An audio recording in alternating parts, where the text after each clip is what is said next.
श्री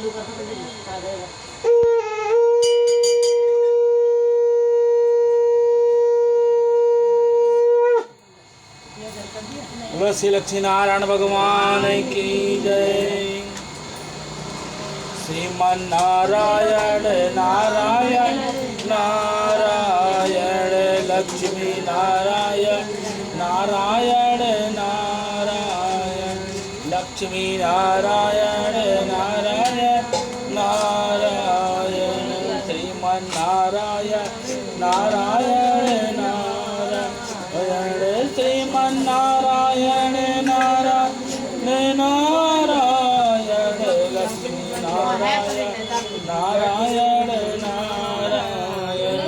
तो श्री लक्ष्मी नारायण भगवान की जय। आज कार्तिक महात्म का प्रथमाध्याय है, पहला दिन। नीम सारण तीर्थ में श्री सूत जी महाराज 88,000 ऋषियों से बोले, अब मैं आपके मन सामने कार्तिक महात्म की श्रेष्ठ कथा कहता हूँ, जिसे सुनकर मनुष्य सब प्रकार के पापों से छोड़कर वैकुंठ को प्राप्त हो जाते हैं।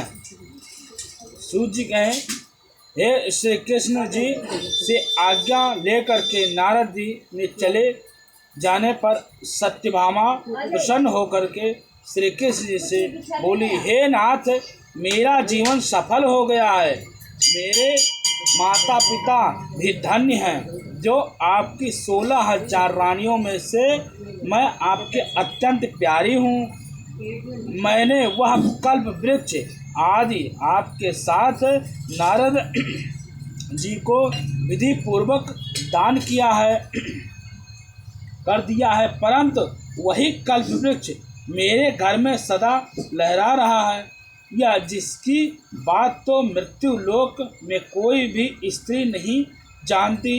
हे स्वामी, अब मैं आपसे पूछना चाहती हूँ, सो विस्तार पूर्वक कहिए, जिसे सुनकर मैं आपसे हित कार्य करूँगी, जिसके करने से कल्प प्रयत्न भी आप मुझसे मुख विमुख नहीं हो सकते हैं। सूत जी कहने लगे, सत्यभामा से ऐसे वचन को सुन करके श्री कृष्ण जी हंसते हुए सत्यभामा की बाँह पकड़ करके कल्प वृक्ष के नीचे गए और वहाँ बोले, हे प्रिय, 16,000 स्त्रियों में से मुझे तुम प्राणों के समान प्यारी हो।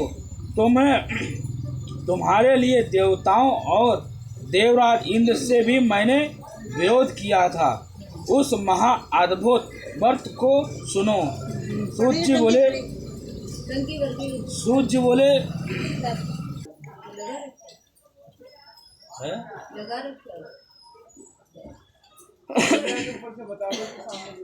विस्तार पूर्वक कहिए, और जिस बात को मृत्यु लोक में कोई भी स्त्री नहीं जानती।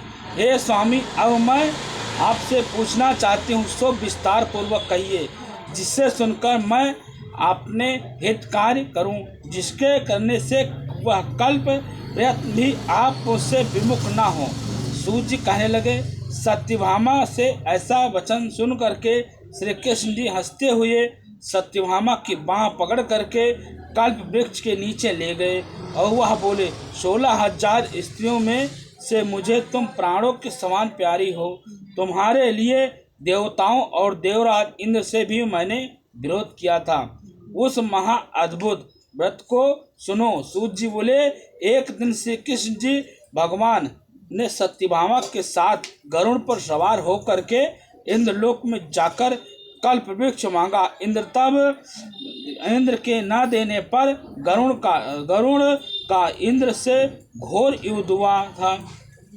हे प्रिय, जब मैं तुम्हें हर चीज दे सकता हूँ तो एक कार्य पूरा कर सकता हूँ तो क्या है? तुम्हारे आश्चर्यजनक प्रश्न का उत्तर तो दूंगा।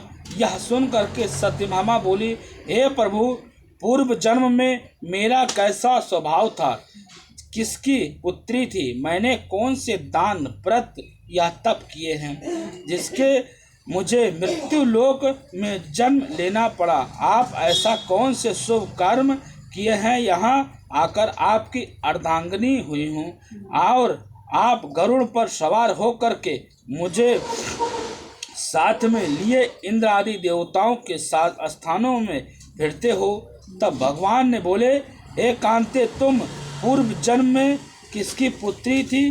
कौन से पुण्य और व्रत, दान दिया, शुभ कार्य करने तुमने किए थे? वह सब कहता हूँ। पूर्व समय में सत्ययुग में अंत में महामायापुरी में अत्रि गोत्र में वेदों और यज्ञों का जानने वाला देव शर्मा नामक एक ब्राह्मण रहता था। वह रोज अतिथियों को सेवा, हवन और सूर्य भगवान की पूजा किया करता था। एक दिन सूर्य इसीलिए तारा इस तरह तेजस्वी था।